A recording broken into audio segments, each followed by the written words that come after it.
Nuestro país se está enfrentando a un momento crucial en lo político, pero también en lo jurídico.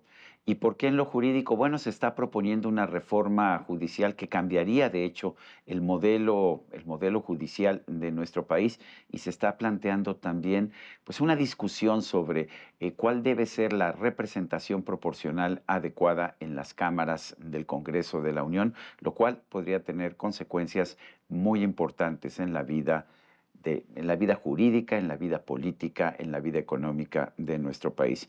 Yo quiero agradecer la presencia en este programa de Diego Valadez, un jurista de los más reconocidos de nuestro país.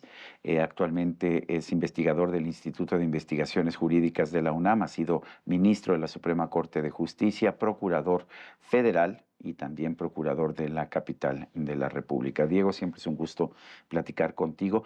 Déjame empezar por el Gracias, para principio. mí un privilegio estar contigo, Sergio. Gracias, Diego. Déjame empezar por el principio, que es el tema de la representación proporcional y la sobrerepresentación.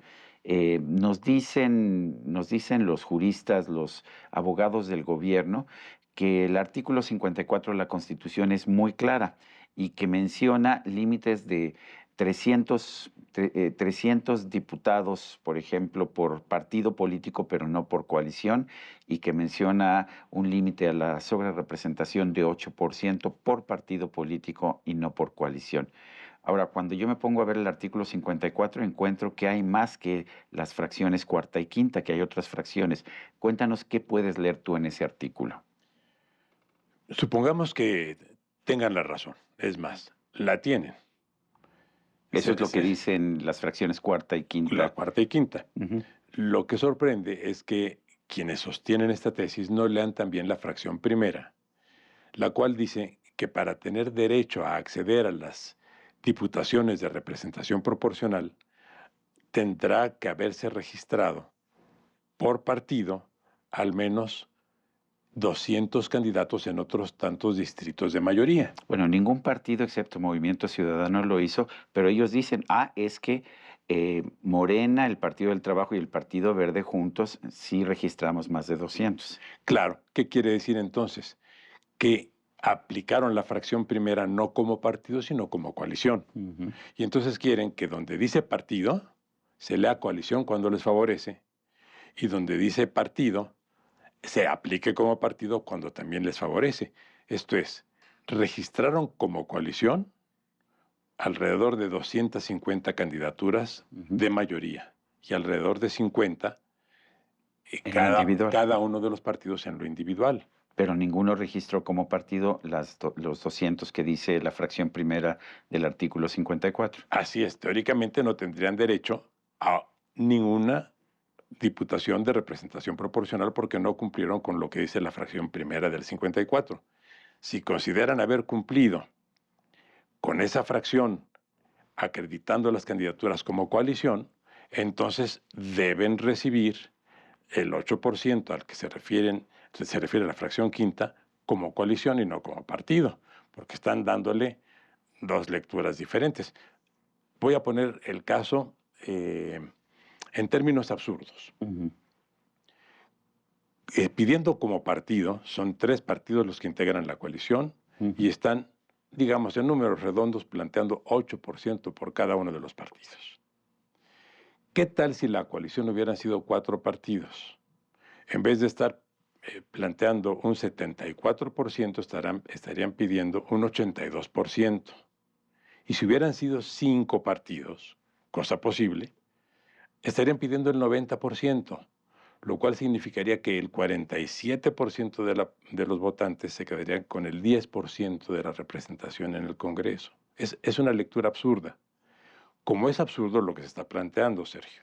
Ahora, hay una tesis de jurisprudencia de 1998, la redactó Olga Sánchez Cordero, y quien inició la controversia fue el presidente del PRD de aquel entonces, Andrés Manuel López Obrador. En esa tesis de jurisprudencia se establece que no se le debe dar una interpretación literal a la legislación electoral, sino que se debe tutelar el pluralismo político. Eso es lo que dice esa tesis de jurisprudencia. Pero nos dicen que como ya hubo dos reformas electorales posteriores, esa se aplicaba a la reforma del 96, pero que como hubo una reforma en 2007 y una reforma en 2014, esa tesis ya no es válida. ¿Es cierto eso? No, el concepto de la tesis sigue siendo válido. Y efectivamente lo que la Constitución tutela es el derecho de las minorías, igual que el de las mayorías, y a las mayorías les permite una sobrerepresentación de hasta el 8% para generar condiciones de gobernabilidad, y por eso también se señala que el tope son 300 diputados. Ujú. ¿Qué significa consolidar las condiciones de gobernabilidad? Que quien gobierne y disponga de 300 diputados en la Cámara cuenta con el apoyo suficiente para aprobar sus presupuestos, para aprobar su legislación, Pero no para cambiar la Constitución. pero no para cambiar la Constitución, no para llevar a cabo todo tipo de nombramientos que exigen una mayoría calificada de 2/3. Pero la verdad, Sergio, es que aquí hay algo más que está en cuestión. Ujú. Vaya, si la Constitución se lee desde un punto de vista sistemático y con la aplicación de criterios como el que tú acabas de mencionar, enunciado por la entonces ministra Sánchez Cordero, la sobrerepresentación no tiene cabida. Pero si se lee como la quieren leer desde un punto de vista estrictamente gramatical, tampoco tiene cabida, porque ellos no cumplieron con lo dispuesto por el perdón, por la fracción primera del artículo 54. Si ellos sustentan que cumplieron registrándose como coalición, quiere decir que entonces tienen derecho a la representación proporcional como coalición. Punto. Esto es, no pueden leer de una manera la fracción primera y de otra manera la fracción quinta. Esto hace poco lo dijo de una manera muy clara un jurista muy importante, Jesús Orozco, que señaló que están leyendo la fracción primera en lo que les conviene, habiéndose registrado como coalición, y la fracción quinta en lo que les conviene, exigiendo la asignación de diputaciones como partido. ¿Cuál es la razón por la cual se está buscando eso? No solo tener mayoría para reformar la Constitución. Veamos, ¿de dónde surgió la interpretación al día siguiente mismo de las elecciones, habiendo pasado unas horas de que se cerraron las urnas? Ujú. De la Secretaría de Gobernación. ¿A dónde irá la titular de la Secretaría de Gobernación? A la dirección de Morena. ¿Qué interés y por qué es imprescindible para la mayoría contar con esos 2/3, con esa mayoría calificada, con esa mayoría especial? La revocación del mandato. Para que la revocación del mandato sea vinculante, se requiere que apoye esa tesis de la revocación más de la mitad de los votantes. Ujú. Y para designar presidente que sustituya a quien salga del poder se requiere la mayoría absoluta de las cámaras. O sea que el Pero presidente actual podría tener control de quitar a cualquier presidente que no le gustara. desde mi punto de vista ese es el verdadero objetivo, por una razón, porque para designar a quien fuera a sustituir a la actual presidenta, si se diera ese caso, De revocación de mandato. se Sí. requeriría solamente la mayoría absoluta. Pero hay una cosa que señala la Constitución. El quórum para que pueda sesionarse y decidirse tiene que ser de 2/3 del total de los integrantes de cada cámara. Si no se da ese quórum, no se puede tomar la decisión. ¿Qué significa para la República el que tengamos una mayoría calificada automática de un solo grupo político, como la tuvimos de hecho, pues, durante buena parte del siglo XX? Es efectivamente una supermayoría que en el contexto previo le daba al gobierno la posibilidad de reformas constitucionales Ujú. bajo los términos que el propio gobierno determinara, En lo que o la quisieran. mayoría. Recuerdo que López Portillo nacionalizó la banca, era inconstitucional, se empezó a promover un amparo y lo que hizo fue, pues cambió la Constitución.